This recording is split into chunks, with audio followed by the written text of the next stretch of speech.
देखिए, कांग्रेस पार्टी बहुत कहती है कि हम महिलाओं के लिए बहुत शक्तिकरण करेंगे, महिला शक्ति पे बात करती है, लेकिन वही ऐसी जो हमारी महिलाएं हैं उनके साथ इस तरह के होते हैं। जो राधिका जी हैं, कांग्रेस की ही हैं, उनके साथ इस तरह का होता है, तो वो कहाँ से मतलब जनता कहाँ से विश्वास जताए आप लोगों पे? जी जी जी, आप कुछ पूछना चाहते हैं? कंचन जी ने बोला कि पार्टी बदलने से राधिका जी को जस्टिस कैसे मिल जाएगी। आप बताइए, खुदा ना खास्ता अगर आपकी पार्टी में आपके साथ ऐसा होता, क्या आप उस पार्टी में रह पाती? क्या आप उस पार्टी में रह पाती? जी, कंचना जी। पहली बात, राधिका जी ने बोला है कि राम मंदिर की वजह से। हमारे यहाँ ऐसा कुछ नहीं है, धार्मिक स्वतंत्रता है। मैं राम, शिव, दुर्गा जिसकी भी, अरे भाई खुदा न खास्ता, देखिए, एक बात, यहाँ पे महिला, यहाँ पे विमेन सेफ्टी की बात है, यहाँ पे विमेन सेफ्टी की बात है मैम, यहाँ पे विमेन सेफ्टी की बात है। राम मंदिर और चुनाव ये सब बाद में आएंगे, सबसे पहले सेफ्टी की बात है। और आप ऐसे स्टेटमेंट दे रही है कि वो पार्टी बदल के जस्टिस ले लेंगी। आप प्लीज ऐसे नेशनल टीवी में मत बोलिए। मैं एक और सोशल मीडिया में मेरे पीसीआर ने मुझे बताया कि सोशल मीडिया के ऊपर राधिका खेड़ा के नाम से 100 से ज्यादा सवाल आए हैं।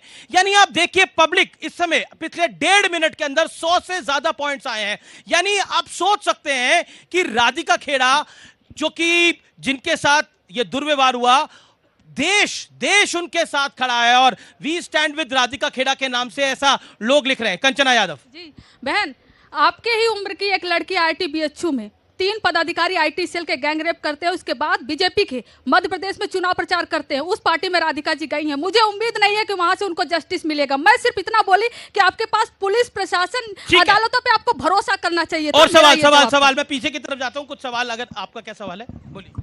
जी, मेरा सवाल बीजेपी के प्रवक्ता मैडम जो आई उनसे है कि बनारस में जो अभी मैडम ने बताया कि बनारस में 3 लोग जो आईटी सेल के भाजपा के थे, उन्होंने गैंगरेप कर दिया दिन दहाड़े।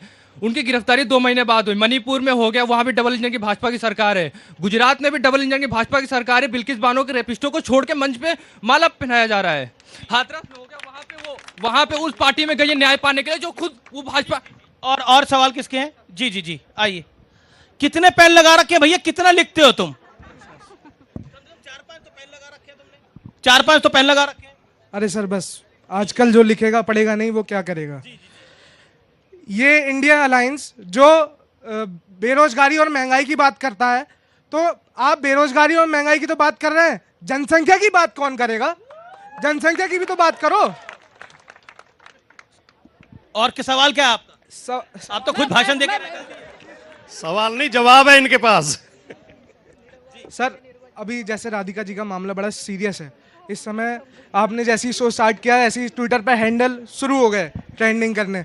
तो जो पार्टी के राष्ट्रीय अध्यक्ष कहते हैं कि जो कुत्तों से तुलना करते हैं, वो महिला कार्यकर्ता की इज्जत कहां से करेंगे? जी जी जी जी, मैं ये एक सवाल आया एक बीजेपी के लिए भी कि आप लोग बात कर रहे हैं, आपने खुद क्या करा? बिल्किस बानो की बात आई। देखिए ऐसा है कि बिल्किस बानो को जिनको ने कहा कि रेपिस्टों को छोड़ दिया, ये छोड़ने वाला कानून किसने बनाया था ये पहले पता कर लिए। छोड़ने वाला कानून भी कांग्रेस पार्टी ने बनाया। और जब ये हुआ, कोर्ट ने जिस दिन इनकी वो रद्द की, उसी दिन वो जेल गए। बनारस की ये लोग बात कर रहे हैं कि 2 महीने बाद अरेस्टिंग हुई, उनके घर तक कुर्की जब्ती कर लिया गया। भारतीय जनता पार्टी का कार्यकर्ता होने का ये मतलब नहीं है कि आपको गारंटी मिल जाएगी अगर आप महिलाओं के साथ कुछ भी करेंगे। रेवन्ना के मामले में प्रधानमंत्री अमित शाह सब ने कहा कोई फर्क नहीं पड़ता, उसको जेल के अंदर होना चाहिए। और 7 दिन लग गए कर्नाटका सरकार को रेड कॉर्नर नोटिस के लिए, यहां पर रिक्वेस्ट करने के लिए। ये जानबूझ के भगाया रेवन्ना को। जी, वोकल लीगा समाज का वोटिंग खत्म हो गया था और तब तक उनको रेवन्ना की जरूरत थी। ये लोग वोट के लिए किसी हद तक गिर सकते हैं। आपने अपनी एक बात और कहना चाहता हूं। जी जी जी, देखिए, आप लोग को शायद पता नहीं होगा, बहुत लोग को, कि पिछले साल जो छत्तीसगढ़ में चुनाव हुए, राधिका जी मेरे साथ कांग्रेस की प्रभारी थी। वहां हम लोग रोज लड़ते थे।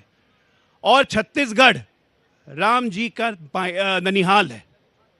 ननिहाल है राम जी का। राम जी के ननिहाल में राधिका खेड़ा जो कांग्रेस के लिए लड़ रही थी, भिड़ रही थी, उसके साथ ऐसा दुर्व्यवहार हुआ।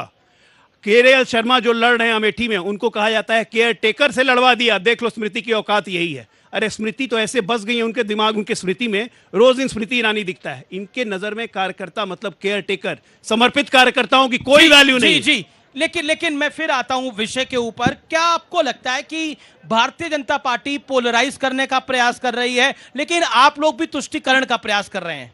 मैं पहले अपने छोटे भाई का जवाब दे दूं। ये इन्होंने जनसंख्या पर बात की, बताती हूँ आपको बीजेपी का क्या फॉर्मूला है। निरहुआ जो है ना एमपी, वो बोलते हैं योगी जी और मोदी जी बच्चे इसलिए नहीं किए क्योंकि उनको महंगाई कम करनी थी। भाई साहब ये तो अंडरस्टैंडिंग है इनकी। इतना मीम बना कि बचा भी नहीं पाए उनको। जी, जी। और दूसरा, हम ध्रुवीकरण नहीं करते। हमारे नेता तेजस्वी यादव जी 100 से ज्यादा रैलियां कर चुके हैं बिहार में, और हर रैली में सिर्फ बेरोजगारी, महंगाई, बिहार के विकास, स्पेशल स्टेटस, इसी की मांग करते हैं। तो हमारे ऊपर ये लांछन न लगाए सर। ध्रुवीकरण नहीं करते। अच्छा, हम नहीं करते। जी जी जी, मैं आपके पास आता हूं भाटी जी। आप लोग भी ध्रुवीकरण नहीं करते। वोट जिहाद तो ध्रुवीकरण था नहीं, वो तो रोजगार मांगने का एक तरीका था। और मंदिर को बेकार कहना, वो भी ध्रुवीकरण का कोई तरीका नहीं था। वो तो जीडीपी को कैसे बढ़ाना है उसका एक उपचार था। मैं समाजवादी पार्टी का प्रवक्ता हूं और समाजवादी पार्टी के नेता श्री अखिलेश यादव जी हैं। जी, जिस दिन से चुनाव रामगोपाल यादव नहीं है। अखिलेश यादव है हमारे नेता। रामगोपाल यादव आपके नेता नहीं है। वो हमारे सैकड़ों नेता हैं। रामगोपाल लेकिन यादव नेता पार्टी नहीं के है। सैकड़ों नेता पार्टी में हैं, लेकिन सबसे बड़े नेता अखिलेश यादव हैं। तो रामगोपाल पार्टी यादव के की कोई राष्ट्रीय हैसियत नहीं है अध्यक्ष आपकी राय अखिलेश में? यादव हैं। क्या तो बात रामगोपाल कर रहे यादव की कोई हैसियत नहीं? अरे कुछ मतलब तो बोलो भाई। अगर मैं आपके घर आऊं और आप कहें कि ये मेरे पिताजी हैं, मैं कहूं चाचा ताऊ की कोई हैसियत नहीं, नहीं है। नहीं, चाचा ताऊ ये की क्या बात ही सवाल नहीं है हुआ? भाई। ये भी कोई बात नहीं, है? तो मान भाई नहीं, पिताजी तो तो पिताजी को ही कहेंगे। राष्ट्रीय अध्यक्ष तो हमारे अखिलेश तो यादव हैं। राष्ट्रीय, मैं कह रहा हूं रामगोपाल यादव क्या सामान्य कार्यकर्ता ही है आपकी राय में? क्या किसने कह दिया? रामगोपाल यादव भी हमारे पास बहुत बड़े नेता हैं, तो लेकिन हमारी फिर पार्टी के तो सर्वोच्च उन्होंने नेता। तो बोला, मैंने बोला। आप कहां बोल रहे हैं? इन्होंने आप तो- बोला, पहला तो उन्होंने मैं तो बोला, बोल रहा हूं। उन्होंने बोला रामगोपाल जी ने तो बोला। अब मैं अपनी बात कर लूं। प्रोफेसर रामगोपाल यादव जो थिंक टैंक माने जाते हैं, नहीं माने जाते आपकी पार्टी के? एक सेकंड, नहीं, ये जवाब दीजिएगा। अब एक रैपिड फायर राउंड हो जाए। प्रोफेसर रामगोपाल यादव आपकी पार्टी के थिंक टैंक माने जाते हैं, हाँ या ना? बहुत बुद्धिजीवी, बौद्धिक व्यक्ति हैं, बहुत सोचने समझने वाले व्यक्ति हैं। बहुत, और सोचे समझे, यही बोला गया ना, बड़े सोचे समझे आदमी है। भाई वो सोचे समझे आदमी कह रहे हैं कि राम मंदिर बेकार की चीज है। नक्शा में कमी है। उन्होंने जो नक्शा में बोला, कमी है। उन्होंने जो बोला मैं पढ़ के बता देता हूं। राम वो मंदिर बेकार है। वो मंदिर बेकार है। किसी और धार्मिक स्थान के लिए ये बात रामगोपाल जी क्या कर सकते हैं? मेरा प्रश्न इतना है। मैं कहता हूं इस देश के मुस्लिम समाज के लोग भी इस बात को नहीं मानेंगे जो बात आपने बोली है किसी मंदिर के लिए। इटावा में श्री अखिलेश यादव जी के नेतृत्व में, उनकी देखरेख में केदारेश्वर महादेव मंदिर बन रहा है।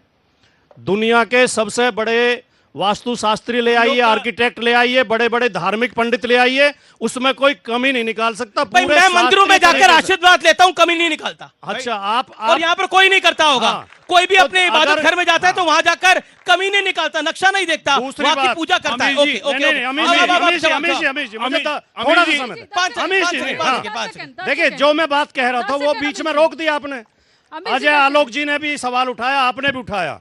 मेरे नेता के सारे जी। भाषण इस चुनाव के YouTube पे मौजूद हैं। पूरा भाषण सुनिए। जवाब। अमीश जी, राजनीतिक नहीं, मेरी बात तो सर, सुन मेरे पास लीजिए। समय नहीं है, मेरे पास समय नहीं है। ओके, डॉक्टर ज्यादा चलो। नंबर। अमीश जी, इन लोग का मानसिक संतुलन हिल गया बेसिकली, मानसिक गड़बड़ा गया कि क्या संतुलन बोलना तो है। आपका अब देखिए, मैं मुझे- बताता हूँ, एक मिनट में बता रहा हूँ आप कैसे। इस अभी स्टेज बात पे जब राम महिलाओं के मंदिर प्रति की अपशब्द बोल बात हो रहे रही हैं। थी,